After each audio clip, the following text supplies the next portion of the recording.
Aujourd'hui, avec le pasteur Joseph Prince, aujourd'hui, je veux vous faire entrer davantage dans le sujet. La dernière fois, nous parlions de condamnation. Alors, la meilleure façon de comprendre la loi exige la justice de l'homme. La grâce pourvoit la justice de l'homme. Une autre façon de comprendre la loi, c'est que la loi est ce que vous deviendrez pour Dieu. La grâce est ce que Dieu est pour vous. Donc, si vous êtes plus conscient de ce que Dieu est pour vous, un sauveur, un amoureux, un époux, louons Dieu, un berger qui prendra soin de vous. Si vous êtes conscient de cela, vous êtes sous la grâce. Mais si vous êtes continuellement en train de demander « suis-je en règle avec Dieu ?» et vous êtes toujours absorbé, etc., vous êtes véritablement sous la loi. Est-ce que cela vous aide à comprendre? Une autre chose que la loi m'a dit était ceci. Vous savez que vous êtes sous la loi lorsque vous faites toujours face à la condamnation, la culpabilité. Vous êtes sûrement en train de vous dire, Pasteur Prince, une petite condamnation, pourquoi? Quel est le problème? Je vais vous dire ceci. Je peux facilement retrouver les gens qui sont venus me voir pour un conseil. Et j'en ai rencontré tout plein. Vous savez, c'est facile quand on est si jeune. On rencontre tout plein de gens au fil des années. Des gens que vous avez conseillés, vous avez lu tant de témoignages. Je suis exposé à tant de monde et je peux dire à chaque fois, pas 50%, pas 60%. La grande majorité, je ne veux pas mettre de pourcentage, mais je vais dire que c'est plus que ça. Une grande majorité de personnes souffrent de la culpabilité et de la condamnation, même si ce n'est pas évident. C'est comme la forêt tout entière qui brûle et vous ne pouvez même pas retrouver le bois d'allumage. Mais plus sérieusement, nous avons vu la semaine dernière que bien avant qu'il y ait des maladies dans ce monde, bien avant que les gens ne vieillissent, Dieu ne voulait pas que l'homme vieillisse.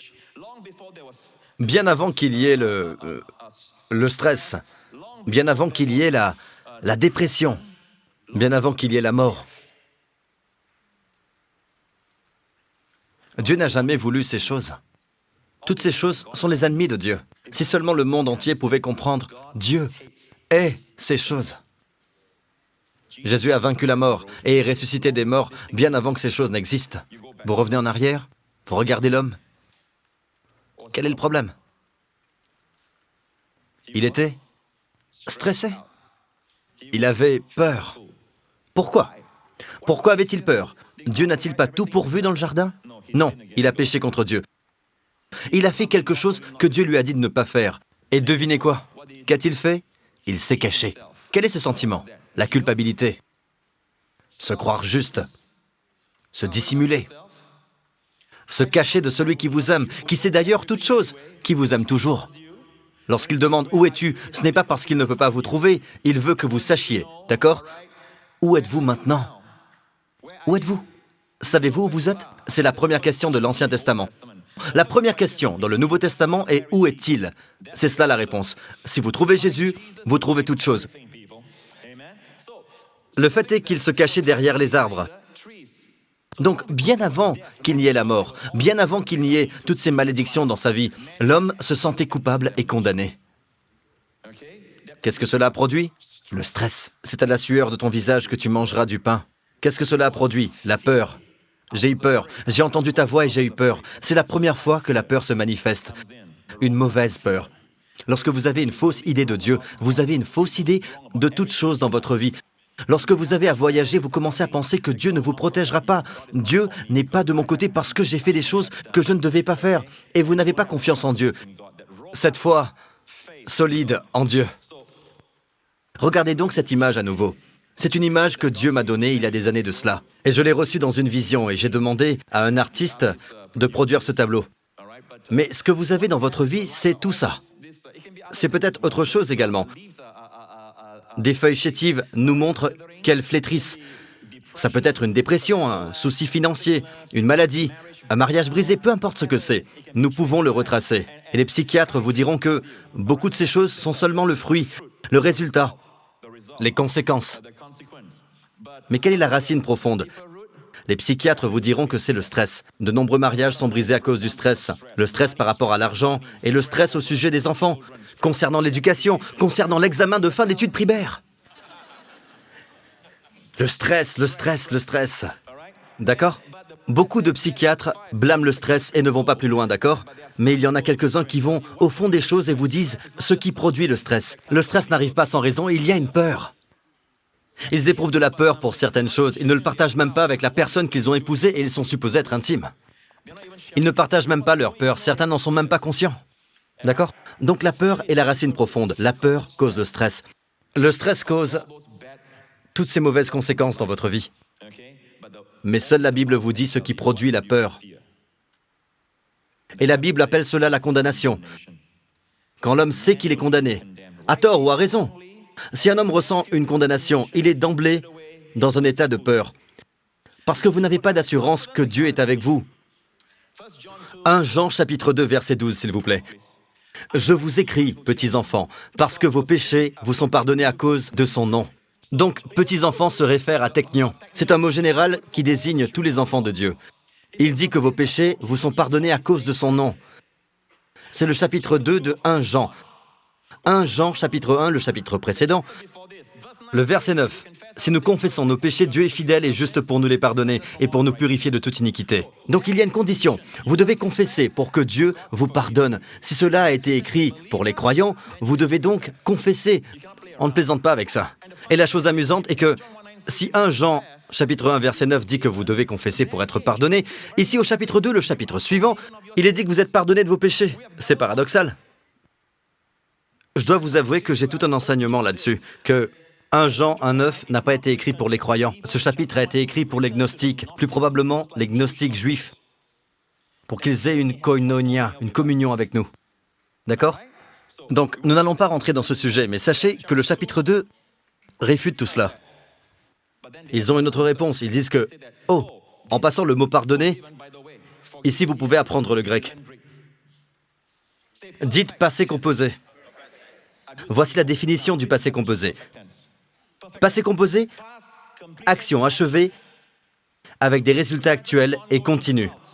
C'est une chose qui a été faite une fois pour toutes, comme à la croix, Jésus a crié, tout est accompli. Une action achevée. Il ne reviendra pas l'année prochaine pour terminer ce qu'il a commencé. C'est accompli une fois pour toutes. Avec quoi? Des résultats actuels et continus. Vous êtes pardonné. Donc pardonné ici. Retournons au verset. Être pardonné est une action achevée. D'accord? C'est quand vous êtes né à nouveau. Se basant sur l'œuvre de la croix avec les résultats actuels et continus, qu'est-ce que cela veut dire? Vous êtes perpétuellement pardonné. Vous êtes toujours pardonné. La Bible dit que nous sommes pardonnés une fois pour toutes, avec des résultats continus. Qu'est-ce que cela veut dire? Vous devez vous accrocher au fait que vous êtes pardonné.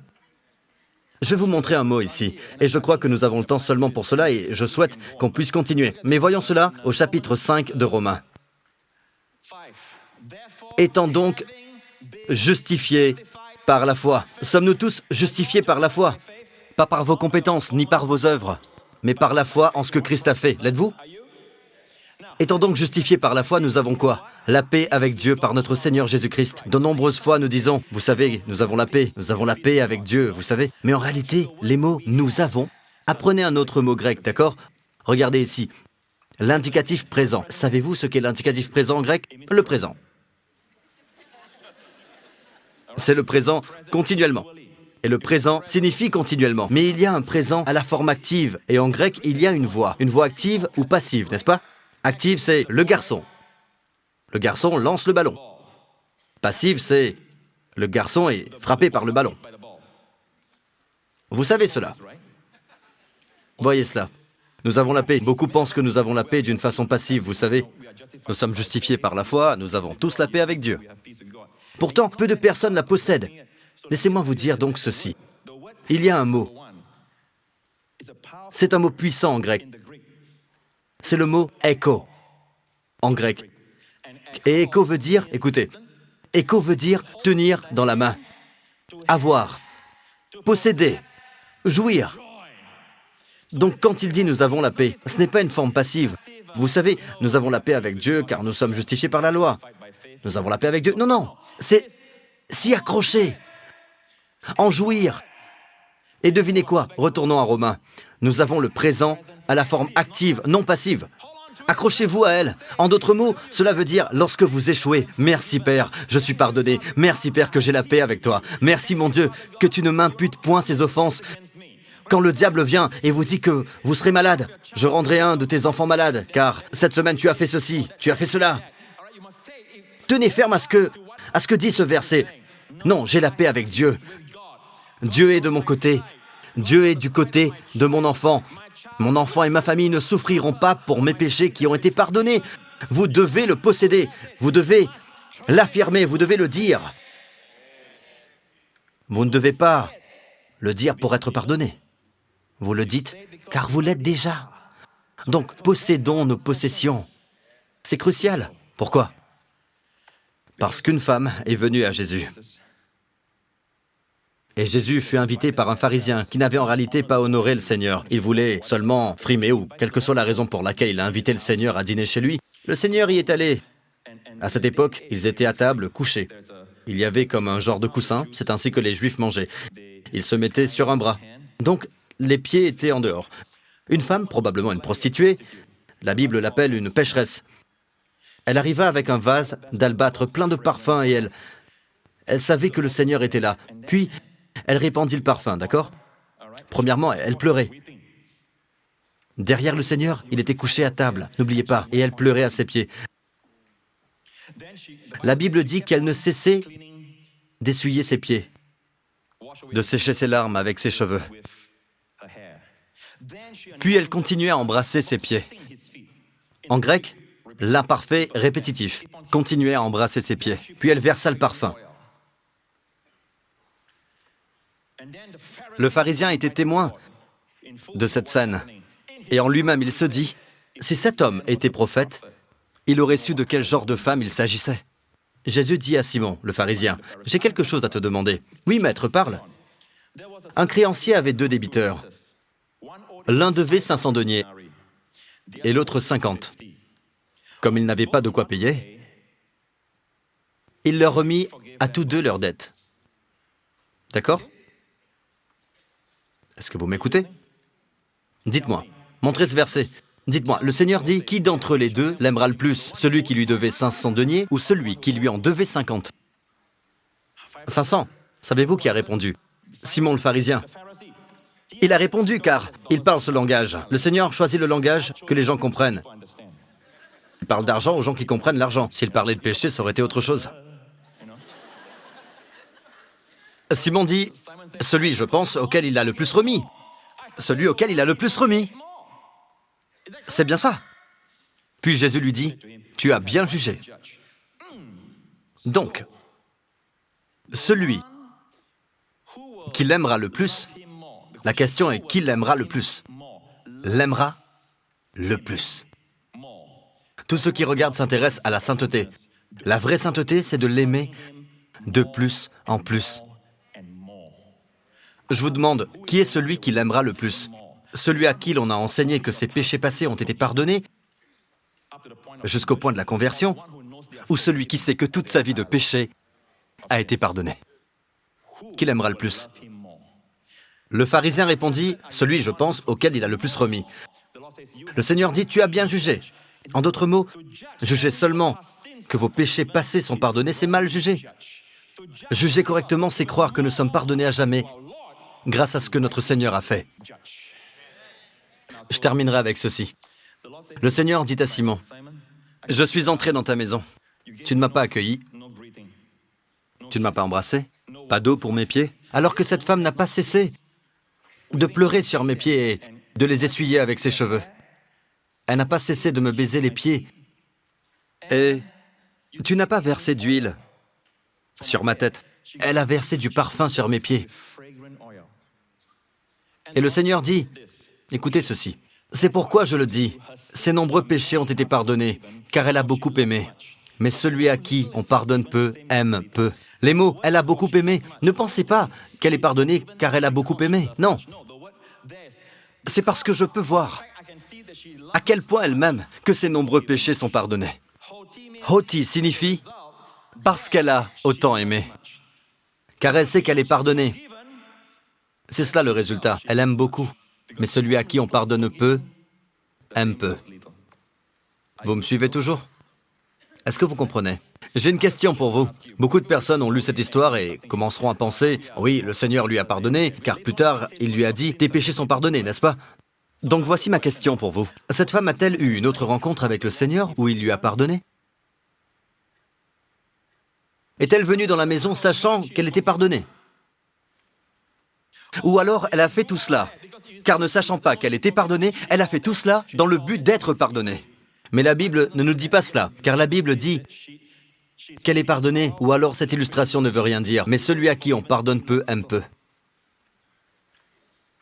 Pour ressentir ce genre d'amour pour le Seigneur, elle devait forcément savoir qu'elle avait été pardonnée. Donc elle a dû rencontrer le Seigneur avant cela. Et le temps du verbe en grec le prouve. C'est pourquoi, je te le dis, ces nombreux péchés ont été pardonnés, passé composé, une fois pour toutes, avec des résultats continus, des résultats actuels et continus. Une action achevée, avec des résultats actuels et continus. Elle est pardonnée, elle le reste et elle le sait. C'est pour cela qu'elle l'aime autant. Mais celui à qui on pardonne peu, devinez quoi? C'est le présent. Celui-là aime peu. Ceux qui pensent qu'ils sont pardonnés au fur et à mesure, verbe au présent, ils aiment peu.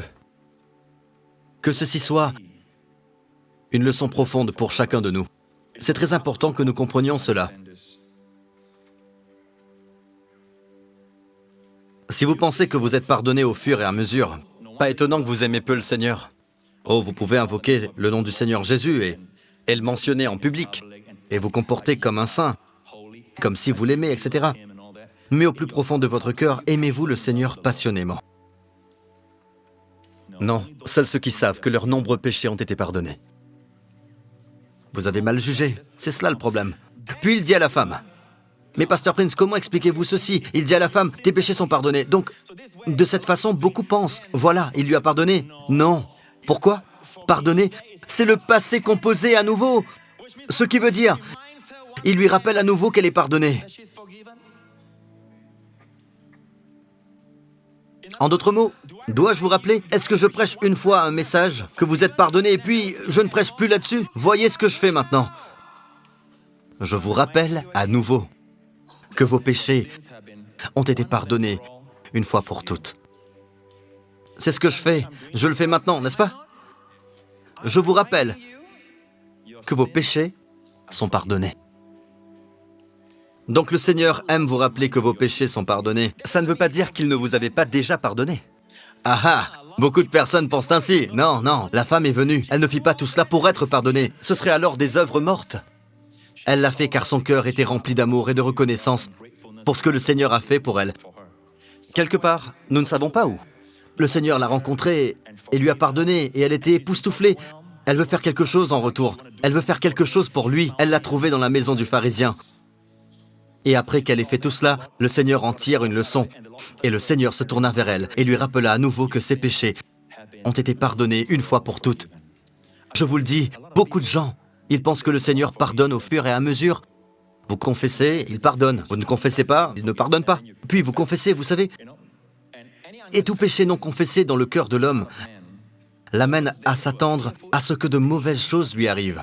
Je veux que cette idée disparaisse. Je veux vous dire qu'il n'y a pas de porte ouverte. Il n'y a pas de porte ouverte. Soyez résolus de le posséder. Ne soyez pas passifs. Avec énergie, dites « J'ai la paix avec Dieu. Je suis pardonné. » En d'autres mots, il n'y a pas de malédiction sur ma route, pas de jugement familial sur ma route. Mes enfants ne paieront pas pour mes péchés. Je ne paierai pas pour mes péchés. À la croix, il a payé pour mes péchés. Soyez résolus de le posséder. Vous devez aller devant le Seigneur en prière et le faire.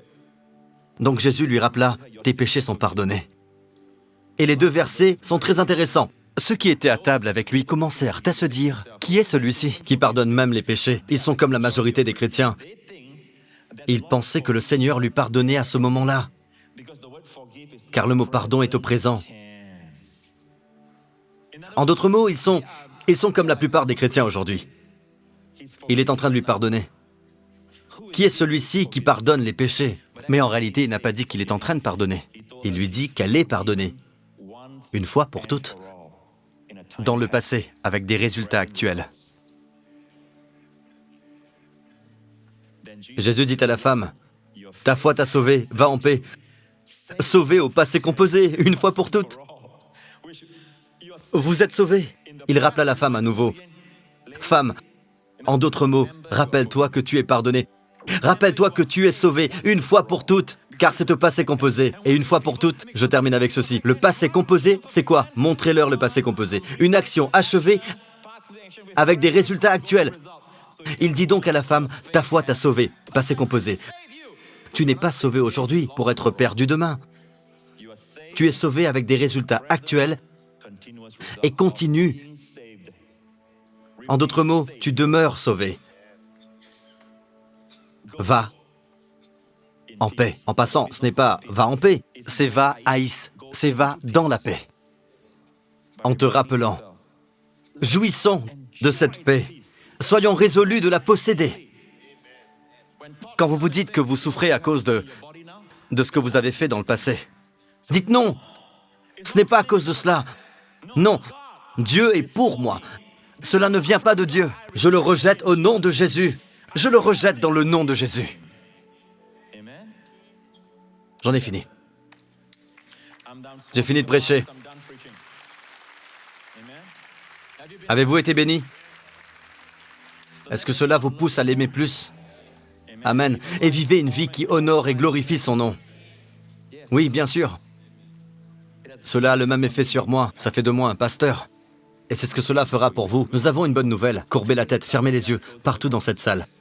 Comme je l'ai dit, nous sommes en train de vivre des temps dangereux. Ne plaisantez pas avec ce que vous croyez.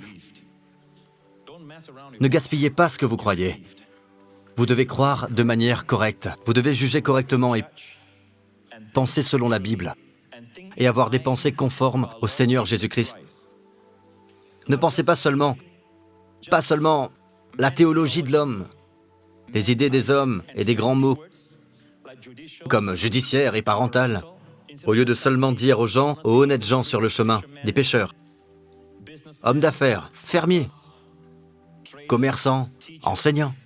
Leur dire qu'ils sont pardonnés voudra dire que vous êtes pardonnés. Ne jouons pas avec les mots. Dans cette salle, amis, s'il y a quelqu'un ici sans ce pardon, vous ne pouvez pas arriver au point de foi où vous mettez votre confiance dans le Seigneur comme votre sauveur personnel, votre Seigneur personnel.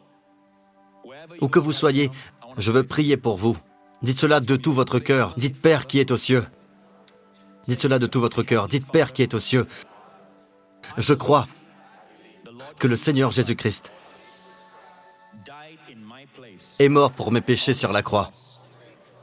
Il a enduré ta colère à cause des péchés, ta punition à cause des iniquités à la croix.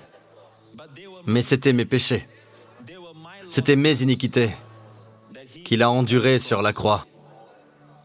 Et parce qu'il a tout enduré, il a tout accompli. Une fois pour toutes. J'ai été pardonné. J'ai été lavé. J'ai été rendu juste. Et je suis sauvé pour toujours. Le Seigneur Jésus-Christ est mon Sauveur et mon Seigneur. Merci Père. Au nom de Jésus. Amen. Avez-vous été bénis? Maintenant, vous avez bien saisi ce qu'est le passé composé, etc. Ou c'est toujours du grec pour vous? C'est une bonne nouvelle. N'êtes-vous pas content que Dieu ait choisi le grec? Donc je prie que vous repartirez en étant pardonnés, en possédant votre pardon. Possédez-le. Ceux qui le feront ne vivront jamais une vie dissolue. Au fait, ils seront saints par accident. Mettez-vous debout. Je veux faire une prière de bénédiction sur vous. Pour cette semaine qui vient, que le Seigneur vous bénisse avec les bénédictions d'Abraham. Et que le Seigneur vous garde, que le Seigneur vous préserve, que le Seigneur vous protège de tout mal, de toute maladie, de tout danger, de tout virus, de toutes les puissances des ténèbres et du malin. Par son sang versé, que le Seigneur fasse luire sa face sur vous et vous soit favorable. Que vous jouissiez des grâces de Dieu au bon endroit et au bon moment. Que les portes de grâce s'ouvrent devant vous. Les mauvaises portes se ferment sur vous. Le Seigneur vous accorde sa grâce. Le Seigneur accorde sa faveur à votre famille.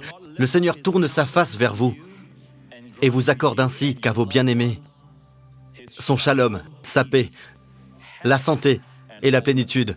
Au nom du Seigneur Jésus-Christ. Amen. Je vous aime. Dieu vous bénisse.